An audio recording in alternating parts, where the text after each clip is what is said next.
오전에도 말씀에 대한 것을 우리가 살펴보았는데요. 손을 견고히 할지니라.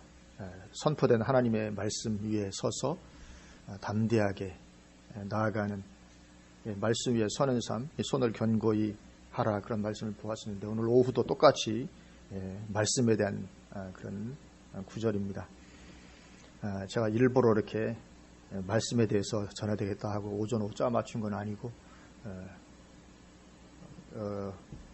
그냥 뭐 우연이라고도 할 수 있는데 아마 우연은 없으니까 하나님께서 우리에게 이 말씀을 따라가는 삶에 대해서 좀 특별히 우리에게 좀 말씀해주고 싶은 그런 부분들이지 않은가, 그렇게 생각을 해봅니다.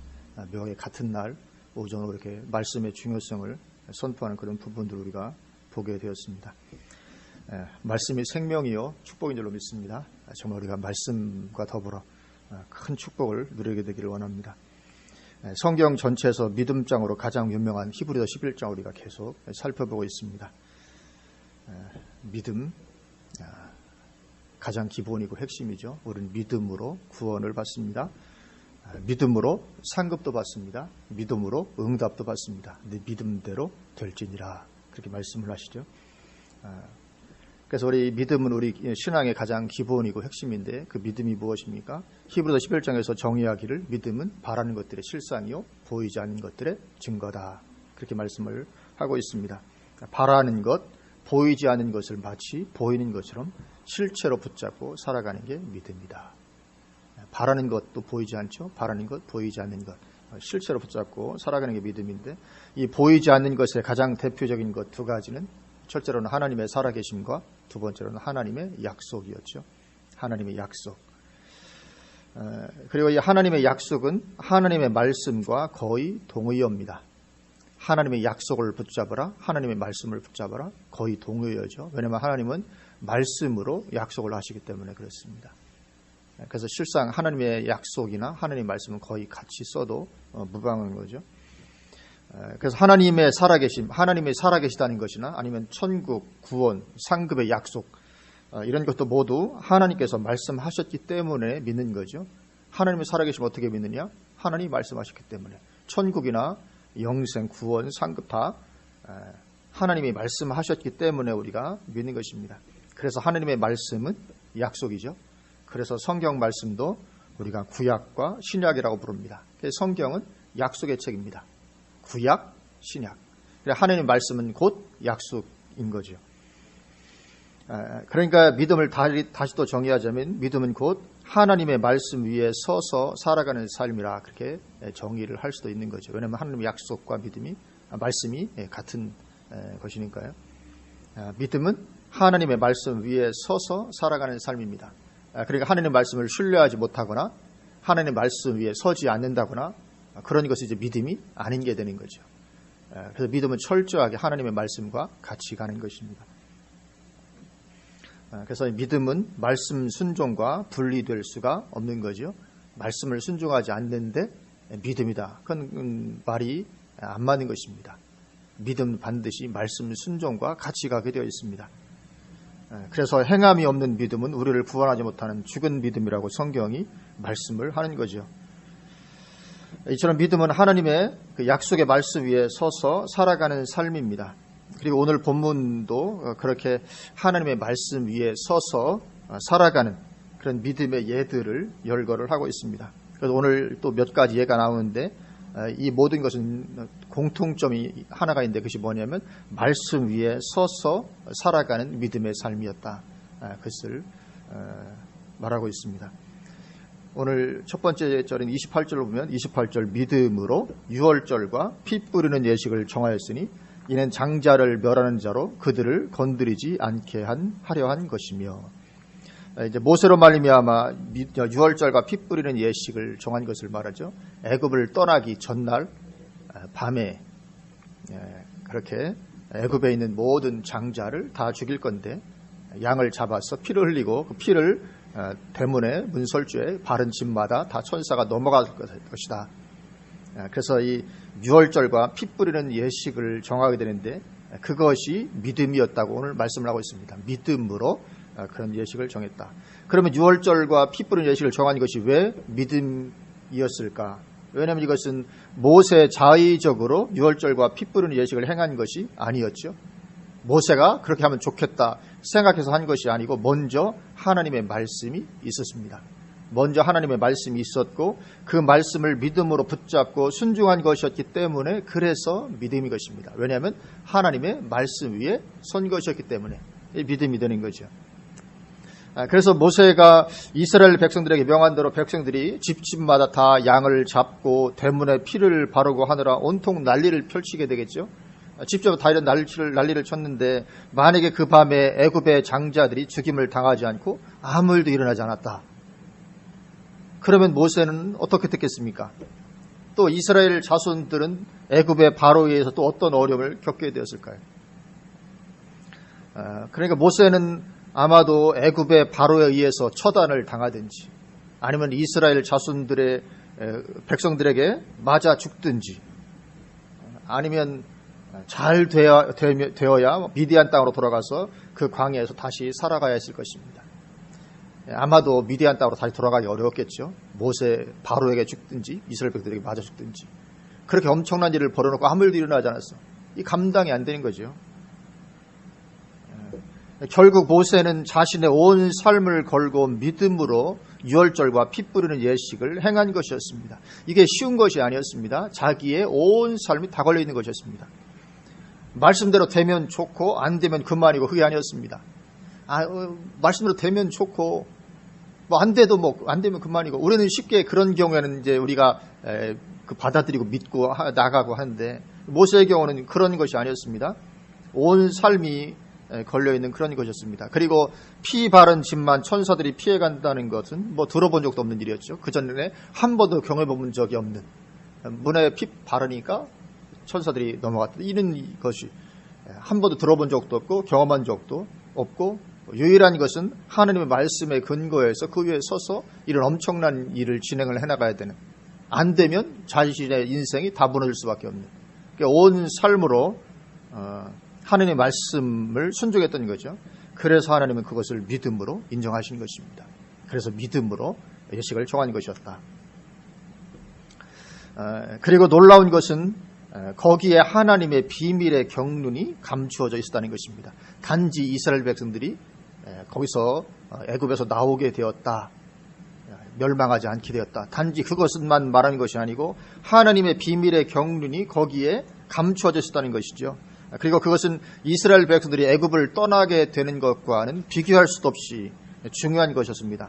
그것은 바로 예수 그리스도의 십자가 사건, 피를 흘리심으로 우리를 구원하시게 될 그 예수님의 십자가의 피 흘리심의 사건을 대대로 예표하도록 하는 그런 예식이었던 거죠. 그래서 양잡아 피 바르는 것을 한 번 한 것이 아니었습니다. 오늘 성경을 다시 보면 예식을 정한 것이었다고 말씀하죠. 대대로 앞으로 계속해서 해마다 하도록 예식으로 정한 것이었습니다. 그리고 그 예식 안에 예수 그리스도의 십자가가 담겨 있었죠. 그래서 그때로부터 계속해서 주님 오실 때까지 유월절이 계속 지켜져야 됐고 양은 해마다 피를 흘려야 됐던 것이고 그리고 마침내 예수님께서 이 땅에 오셔서 유월절 어린 양으로 피를 흘리시자 이 예식은 멈추게 되었던 것입니다. 그래서 오늘날까지도 유월절을 지키는 것은 예수님의 십자가를 부인하는 행위가 되는 거죠. 그러면 모세가 유월절 그 피 뿌리는 예식을 정하면서 이런 것들까지 다 알고 행했을까? 거기에 메시아가 피 흘리실 것까지 다 담겨져 있다. 그것을 알고 행했을까? 당연히 모세는 그것을 알지 못하고 그냥 하나님 말씀이 양 잡아서 그렇게 피 흘려라. 단순히 하나님 말씀이 선포되었으니까 그냥 믿고 순종하고 따라갔던 것이지 이런 깊은 내용까지는 이해를 할 수가 없었죠. 알지 못했습니다. 그저 말씀대로 믿음으로 행했더니만 그것이 내가 상상도 못했던 엄청난 하나님의 계획을 이루는 것이 되었습니다. 이것이 하나님 인도하심을 따라갈 때 종종 일어나는 일입니다. 하나님은 모든 계획을 시시콜콜하게 우리에게 다 말씀하신 후에 순종하라고 하시지 않습니다. 우리는 자세한 것까지 다 말씀을 해주시고 순종하라고 하면 참 쉽게 순종할 텐데 하나님 그렇게 하지 않고 그냥 말씀을 하시고 그리고 우리가 순종과 따라가다 보면 그것이 엄청난 역사와 결과를 이루게 된다는 걸 나중에야 알게 되는 아브라함을 부를 때도 아브라함아 불러서 전후 좌우를 쭉 말씀해 주시고 하지 않고 갈 바를 알지 못하고 따라갈 수밖에 없게 그렇게 부르십니다. 이 하나님의 인도하심이 종종 그렇게 우리에게도 임하게 되죠. 그러니까 나의 행하는 이 작은 순종의 행위 속에 어떤 큰 하나님의 계획이 숨어 있을지는 아무도 모르는 것입니다. 모세가 행했던 그 피 뿌린 예식을 정한 그 작은 순종 행위 안에 얼마나 큰 하나님의 계획이 있을 것인지 아무도 모르는 거죠. 예를 들어서 작은 아이의 이 도시락 하나 구해온 것이 지금까지도 하나님의 기적의 역사를 바라보게 만드는 엄청난 사건이 될 줄을 그 아이도 몰랐을 것이고 도시락을 구해온 제자도 몰랐을 것이죠. 그것이 이렇게 오늘날까지 우리에게 큰 믿음을 주고 힘을 주는 이런 사건이 되리라고는 꿈에도 알지 못하는 채 그냥 도시락 구해서 주님 앞에 놔드렸더니만 그것이 이런 엄청난 역사를 주님께서 너에게 먹을 것이 있냐 물어보고 그 주님의 말씀을 따라서 순종해서 찾아보고 가져오고 단순히 그거 한 것이었거든요. 큰 대단한 것을 한 것이 아닌데 그것이 엄청난 이런 하나님의 그 역사를 나타내는 것이 되게 됐던 거죠. 그리고 그 다음으로 이제 홍해를 건넌 사건이 나오죠. 29절. 우리 29절 말씀을 같이 한번 한 목소리 봉독하시겠습니다. 믿음으로 그들은 홍해를 육지같이 건넜으나 애굽 사람들은 이것을 시험하다가 빠져 죽었으며. 아멘. 이 홍해를 건넌 것도 믿음이었다고 말씀하죠. 믿음으로 홍해를 육지같이 건넜다. 어떻게 홍해를 건널 수 있었는가? 그것은 하나님께서 그렇게 하실 거라는 말씀이 먼저 있었기 때문이죠. 내 자의적으로 홍해를 건너려고 했던 것이 아니고 모세가 야 우리 홍해를 건너자 했던 것이 아니고 사실 모세에게 그냥 하나님께서 말씀하셨다면 당연히 홍해로 안 갔겠죠. 육조 모세는 길을 잘 알던 사람. 홍해를 거치지 않고 미디안도도 갈 수 있고 가난다고 갈 수 있죠. 그래서 이 자의적으로 한 것이 아니고 하나님께서 모세에게 말씀을 했고 그 말씀에 의지하여 이 홍해를 건넜던 것입니다. 그렇지 않았더라면 홍해에 당연히 들어갈지도 못했겠죠. 왜냐하면 들어갔다가 어떻게 될지 알고 들어가겠습니까? 만약 이것이 자연적으로 갈라진 것이라면 요즘에도 자연적으로 모세의 기적이 가끔 있잖아요. 만약에 자연적으로 이렇게 갈라서 육지가 드러나는 것이었다면 시간이 조금 지나면 다시 합쳐지게 됩니다. 그렇게 시간이 길게 가지 않더라고요. 우리도 바닷가에서 이렇게 갈라져가지고 가면 한 두어 시간이면 다시 물이 들어오지 그게 하루 종일 이렇게 열려있거나 그렇지 않지 않습니까? 더군다나 지금 사람은 200만 명이 넘습니다. 200만 명 이상의 사람이 건너는데 시간이 얼마나 많이 걸리겠습니까? 굉장한 시간이 많이 걸릴 것이고 그래서 성경을 보면 밤새도록 건너가야 됐습니다. 밤새도록. 믿음으로 건너간 것이죠. 그래서 믿음으로 홍해를 건너간 것인데 역시 이 믿음의 행위 속에도 당시에 아무도 알지 못했던 하나님의 계획이 거기에도 숨겨 있었죠. 홍해를 건넌 것 이상의 큰 의미가 있었던 것이었죠. 그것은 예수님을 믿고 구원받은 사람이 구원의 표로 받게 되는 침례의 예표였다. 성경이 말씀하죠. 당시에 홍해를 건넌 사람들 어느 누구도 이것이 예수님 믿고 구원받은 표로 침례를 받게 될 것을 예표하는 것일 것이다. 아무도 알지 못했습니다. 그냥 단지 하는 말씀이 떨어졌고 말씀에 순종하고 나아갔더니만 내가 상상도 못했던 그런 엄청난 의미 있는 사건이 되었던 것을 보게 되는 거죠. 그래서 고린도전서 10장은 이스라엘 백성들이 홍해를 건넌 사건을 침례받은 사건으로 규정을 하고 있습니다. 너희 조상들이 모세에게 속하여 구름과 바다에서 침례를 받았다는 거죠. 드디어 이스라엘 백성들이 공식적으로 하나님의 자녀가 된 것이죠. 이스라엘 백성들도 홍해를 건너보로 말미암아 이제 공식적으로 하나님의 자녀가 된 것입니다. 그것이 왜냐하면 그게 침례 사건이기 때문에. 그래서 지금 예수 믿게 된 사람은 누구나 침례를 받는 그런 것이죠. 그래서 나의 믿음의 행위는 내가 예상치 못했던 여러 효과들을 나의 가정이든지 주변에 미칠 수가 있는 것이죠. 기대치 않았던 엄청난 축복 속으로 들어갈 수가 있는 것입니다. 내가 그 말씀에 순종했더니만 이런 엄청난 축복이 내 삶이나 우리 가정에 어느 곳에든지 있게 될 것이다. 전혀 예상지도 못했는데 그런 일들은 일어나는 것입니다. 그 작은 순종의 행위 하나 보고 하는 엄청난 은혜와 축복으로 우리에게 역사해 주시는 그런 일들이 있는 거죠. 물론 그런 믿음의 행함에는 먼저 하나님의 말씀의 인도가 있어야 되는 거죠. 오늘 본문을 보면 그 6월절 피 뿌린 예식을 정한 것이든지 아니면 홍해를 건너는 것이든지 거기는 먼저 하나님의 말씀의 인도가 있었습니다. 내 자의적으로 행한 것이 아니었습니다. 그래서 우리도 말씀으로 인도받는 삶이 중요합니다. 그것이 믿음의 행위가 되려면 반드시 말씀이 먼저 있어야 됩니다. 그렇지 않고 내가 내 자의적으로 뭘 해놓고 이것이 믿음의 행위를 내가 했으니까 이제 큰 축복이 오리라 기대해도 전혀 그런 축복은 오지 않을 가능성이 많습니다. 왜냐하면 먼저 말씀이 있어야 그 위에 서야 그것이 믿음의 행위가 되는 것이기 때문에. 그래서 우리도 말씀으로 인도받는 삶이 대단히 중요하죠. 그렇다면 우리는 민감한 마음으로 매일매일 말씀을 읽는 삶이 세워져 있어야 되죠.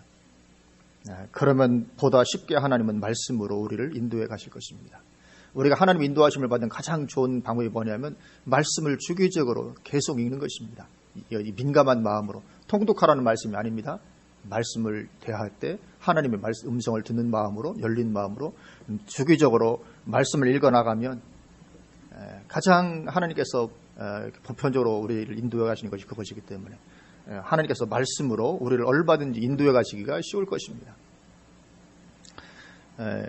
그 헨리 블레가비 목사님의 하나님을 경험하는 삶, 사실 우리가 그 전에 오래전에 그것을 설교 시간 다 했거든요. 기억이 안 나실 겁니다. 오래전에 해가지고 이미 다 했지만 그 내용조차도 잘 모르시잖아요. 도대체 하나님을 경험하는 삶에 어떤 내용이 있습니까? 다시금 한번 하나님의 인도하심 받는 삶을 살기로 한다면 책을 한번 읽어보시는 것도 도움이 될 줄로 믿습니다. 거기도 보면 하나님께서 우리에게 말씀하시는 방법들, 가장 보편적으로 하는 게 뭐냐면 성경 읽는 가운데 성경을 통해서 우리를 인도해 가신다.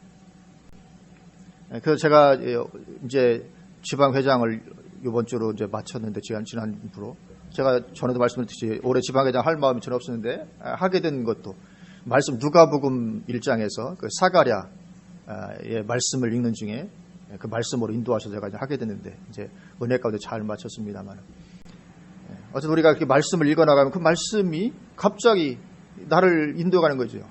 저도 지방회장 되기 안 하려고 했었는데 이틀 전인가요? 그 말씀이 탁 부딪히면서 해야 되는구나. 그 말씀이 인도했기 때문에 제가 이제 순종해서 하게 됐는데 이런 일들이 흔히 있게 됩니다. 하여튼 말씀으로 인도를 받아야 됩니다. 예전에 제가 말씀을 드렸지만 제가 신학교 졸업하고 나서 도대체 뭘 해야 될지 모를 때, 이 개척을 해야 되나 부교역자로 가야 되나 모를 때, 그때 제가 대청산 기도원에 매일같이 가서 기도했었던 때가 있었는데 그때도 어느 날 성경을 보는데 거기 이제 사울의 이야기를, 사울이 잃어버린 양차죠. 사무엘 선지자가 했던 이야기를 보면서 그때도 말씀을 하나님 인도하시더라고요. 인도하시겠다고. 그래서 바로 그날 몇 시간 후인가요? 서울에서 전화가 왔죠. 부교역자 왔으면 좋겠다. 그래서 그 전화를 받는 순간 하나님의 인도하시면 금방 알게 되면 방금 전에 말씀 인도를 받았으니까 서울 올라갔다가 제가 서울에서 부산으로 내려갈 때 인도함을 안 받고 그냥 내려갔습니다. 왜냐하면 너무 급하게 몰아치는 바람에 기도할 시간을 좀 주십시오 그러니까 너무 급하기 때문에 내일까지는 빨리 알려줘야 된다.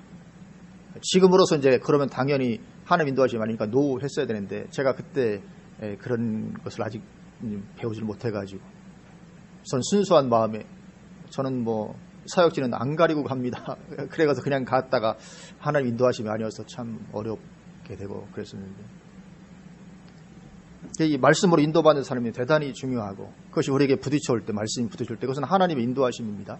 그 위에 서려고 하는 이런 자세가 중요하고 오늘 다 이것이 믿음의 삶으로 인정받는 이유도 그렇게 말씀 위에 서서 행한 것이기 때문에 믿음으로 인정을 받았던 것입니다.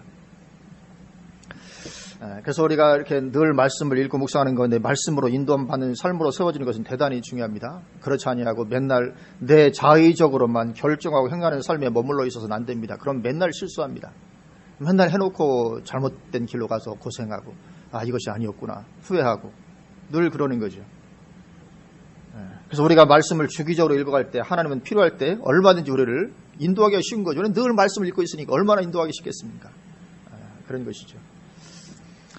이제 그 다음에 세 번째 사건은 이제 여리고 사건입니다. 30절입니다. 믿음으로 7일 동안 여리고를 도니 성이 무너졌으며 이 7일 동안 여리고 성을 돈 것도 믿음이었다고 말씀을 합니다. 만약에 믿음 없이 이 사건을 바라보면 정신병자 행동이죠. 아니 전쟁을 하는데 성을 매일같이 하루에 한 바퀴 돌고 마지막 일곱 바퀴 돌고 이건 뭐 누가 보더라도 이것은 어느 병법에도 손자병법 어느 병법도 나오지 않는 것이고 누가 봐도 이것은 정신병자의 행동입니다. 아니 그 전쟁을 그렇게 해서 되겠느냐 이거죠. 그 견고한 성이 멀리 떨어져가지고 바짝 밑으로 성 밑으로 붙어서 간 것도 아니잖아요. 왜냐면 밑으로 갔다 그냥 뭐 이렇게 위에서 떨어뜨리면 다 죽으니까 좀 멀리 떨어져 이렇게 돌았는데 그 견고한 성이 그렇게 몇 바퀴 돈다고 해서 무너지겠는가? 그런 일은 그 전에도 없었고 여리고 사건 이후로 지금까지도 없는 사건입니다. 지금까지 이런 일은 한 번도 일어나지 않았잖아요. 그 전에도 없었던 사건이고. 그래서 만약에 그렇게 돌았는데도 불구하고 아무 일도 일어나지 않았다. 그러면 어떻게 되겠습니까? 그러면 이스라엘은 천하의 웃음거리가 되는 것이고 모세는 졸지의 정신병자가 되는 것입니다. 결국은 이처럼 믿음은 순간순간 우리의 모든 것을 다 걸게 만듭니다. 그래서 믿음으로 사는 것이 어려운 이유 중에 하나고도 순간순간 우리의 모든 것을 다 걸게 만듭니다. 되면 좋고 안 되면 그만이고 그럼 얼마나 좋겠습니까? 믿음으로 행하는 것이 믿음하는 것이 그냥 되면 좋고 안 되면 뭐 그만이고 이러면 얼마나 좋겠습니까? 근데 모세의 경우도 그게 아니었다니까요. 여호수아의 경우도 그게 아니었고 여호수아의 경우도 만약에 여리고성이 7바퀴 돌았는데 7일 돌았는데 아무 일도 일어나지 않았다. 그럼 여호수아는 거기서 끝나는 거죠. 그의 삶은 그냥 거기서 끝나는 것입니다. 그래서 그리스도인들이 믿음으로 반응하지 못하게 되고 맙니다. 안 될 경우에 내가 당할 것을 생각하면 끔찍스럽거든요. 그러니까 도망가 버리는 거죠. 회피해 버리는 것입니다. 믿음으로 하는 것을. 믿음으로 행했는데 안 되면 직장에서 쫓겨나야 된다. 그러면 믿음으로 하기 어렵죠. 그 정도는 아닐지라도 믿음으로 했는데 안 될 경우 내가 참 큰 망신을 당할 것이다. 그래도 우리는 못합니다. 왜냐하면 그 망신당할 거, 그 끔찍스럽거든요. 내가 망신당할 거. 안 되면, 했다가 만약에 안 되면 망신당하다. 결국 이제 그렇게 우리 믿음이 없는 거죠. 물론 거기에는 늘 말씀드리지만 자의적으로 하는 것이 아닙니다. 말씀이 먼저 있어야 되는 거죠. 말씀의 인도가 먼저 있어야 되는 것입니다. 그래서 여리고를 7일 동안 돌았던 것도 이 자의적인 행동이 아니었죠. 말씀의 인도가 먼저 있었습니다. 하나님 그렇게 하라고. 그래서 오늘날도 이 많은 오류를 범하는 예 중에 하나도 바로 이것입니다. 예를 들면 여리고성 7바퀴 돌았던 것에서 이렇게 힌트를 얻어가지고 땅 밟기 기도하는 것. 이게 대표적인 오류 중에 하나거든요. 여리고도 돌았으니까 무너지지 않냐. 우리도 돌아보자 이거죠. 여리고도 돌았더니만 무너졌으니까 우리도 돌면 똑같은 결과가 있을 거라는 것입니다. 그러나 실제로 그런 역사는 일어나지 않습니다. 옛날에 무슨 봉암사 땅 밟힌 거 해가지고 엄청 시끄러웠잖아요. 그러다 해서 봉암사에 뭔 일이 일어났습니까? 일어나지 않습니다. 오히려 참 힘들게만 됐죠. 왜 그렇습니까? 왜냐하면 거기에 하나님의 말씀의 인도가 없었기 때문입니다. 만약에 하나님께서 봉암사가 쌀막기를 해라 말씀하시면 해야 되겠죠. 근데 말씀의 인도가 없었는데 전에 그런 역사가 있었으니까 또 해보자. 그러나 그런 일은 일어나지 않습니다. 지금의 새로운 상황에서는 어떤 전략으로 행해야 될지 새로운 인도하심을 받아야 되는 것입니다. 왜냐하면 하나님은 똑같은 방법 쓰시는 것을 아주 싫어하십니다. 하나님이 어떤 하나님이신데 맨날 똑같은 거 쓰시겠습니다. 똑같은 방법 안 쓰십니다. 어떤 때는 빈 그릇 빌려오라고 하십니다. 어떤 때는 빵을 만들어서 하나님의 종을 먼저 대접하라고 하십니다. 그러면 해결될 거라. 또 어떤 때는 도시락 하나 찾아보라고 하죠. 가져오라고 하십니다. 어떤 때는 하늘문을 여시고 만나가 내리게 하십니다. 어떤 때는 적군이 도망가다가 남긴 전리품으로 해결되게 하십니다. 같은 방법 사용하지 않으십니다. 하나님은 같은 방법을 사용하신 적이 거의 없으십니다. 여리고성 점령한 후에 다음 성이 어디였습니까? 아이성이었죠. 그럼 여리고성 7바퀴 돌아서 승리했으니까 아이성도 또 하나님께서 돌아라. 그렇게 하시면 우리가 얼마나 쉽게 이해가 되겠습니까? 하나님 절대로 그렇게 하지 않습니다. 아이성은 어떻게 점령했습니까? 하나님께서 여호수아에게 성 뒤에 복병을 두어서 매복하라. 그렇게 하십니다. 아니 여리고는 돌라고 하더니만 도는데 무슨 효험이 있으면 아이성은 또 돌면 되잖아요. 근데 도는데 효험이 있는 게 아니고 하나님 말씀에 순종하는 데 효험이 있는 거죠. 여리고는 돌라고 하셨지만 아이성은 돌라고 하지 않고 성 뒤에 복병을 두고 매복하고 그래서 아이성 사람들이 쳐 나오면 그때 복병도 일어나서 그래서 성을 함락하라. 이건 지극히 병법에 나오는 그냥 어떤 상식 수준의 어떤 그런 전략으로 하나님께서 이렇게 하시죠.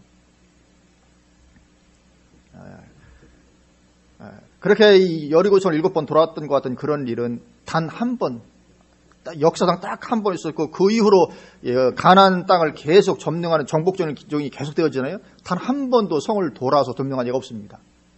단 한 번도. 왜냐하면 하나님께는 옵션이 무궁무진하거든요. 하나님은 옵션이 무궁무진합니다. 그래서 하나님은 문제 해결 방법이 어떤 공식이 되기를 원치 않으십니다. 하나님 절대 싫어하시거든요. 어떤 공식적으로 이렇게 하면 이렇게 된다.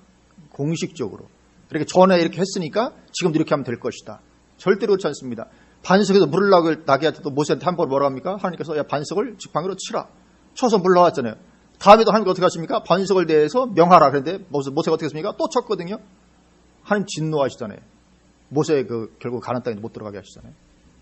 아니 저는 분명히 바위로 쳐서 물이 나왔는데 또 쳤다고 해서 그것 때문에 이제 하나님 진노하시죠. 왜냐하면 반석을 치는 행위가 물을 내는 것이 아니죠. 순종하는 행위가 물을 내는 것입니다. 그래서 전에 그렇게 했으니까 이번에도 하면 되겠지. 절대 그렇지 않습니다. 새로운 상황에서는 또 새로운 인도하심을 받아야 되는 것이죠. 하나님은 늘 새로운 방법을 사용하십니다. 그것이 우리가 새로운 말씀의 인도를 받아야 하는 이유입니다. 그래서 우리가 말씀의 인도를 받아야 되는 것입니다. 계속해서.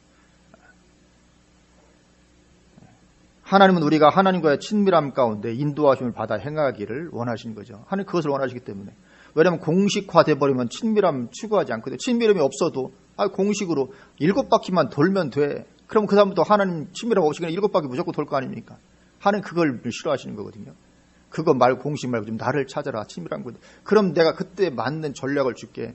그러니까 늘 방법은 계속 새로워지고 전략이 계속 새로워지고 그것을 위해서 우리가 계속 하나님을 찾게 만드시고 친밀함을 추구하게 만드시는 거죠. 핵심은 하나님과 함께하고 가까이 친밀하게 동행하는 거. 이것이 핵심이죠. 이제 마지막으로 이제 기생 라합의 믿음입니다. 31절. 우리 31절 같이 한번 봉독하십니다. 믿음으로 기생 라합은 정탐꾼을 평안히 영접하였으므로 순종하지 아니한 자와 함께 멸망하지 아니하였도다. 아멘. 이 기생 라합의 이야기. 아마 수직적으로 신분 상승한 최고의 사람이 이게 아니겠는가. 기생 라합. 여기 우리말에는 기생이라고 번역되어 있지만 원어로는 창렬한 뜻입니다.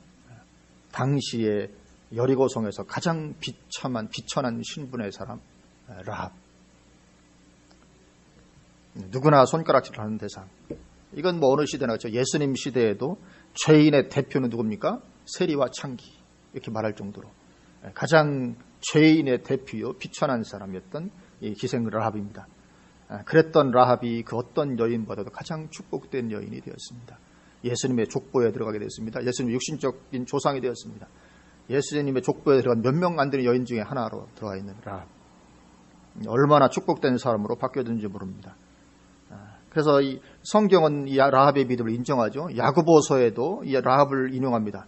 행함으로 의롭게 함을 얻는다는 말을 논증하면서 예로 들었던 인물이 라합일 정도로 참 복받은 여인이 됐습니다. 야고보서 2장 25절 보면 또 이와 같이 기생 라합이 사자들을 접대하여 다른 길로 나가게 할 때에 행함으로 의롭다 함을 하심을 받은 것이 아니냐. 그렇게 말씀을 하고 있습니다. 대단히 축복된 여인이 되었습니다. 그러면 라합이 어떻게 이런 축복을 받게 되었나? 역시 믿음이 있었기 때문이죠. 믿음으로 기생 라합은. 그리고 믿음은 말씀에 서서 행하는 삶이 믿음이죠. 우리 계속 보고 있습니다. 홍해 사건이든지 유월절 예식을 정한 사건이든지 요리든지 말씀 위에 서서 행하는 삶이 믿음이었습니다. 그런데 라합의 믿음 역시 마찬가지였다는 거죠. 더군다나 이 라합의 믿음의 위대함은 말씀을 직접 듣지 않고 소문으로만 듣고도 순종했다는 것이죠. 이 대단한 믿음이죠.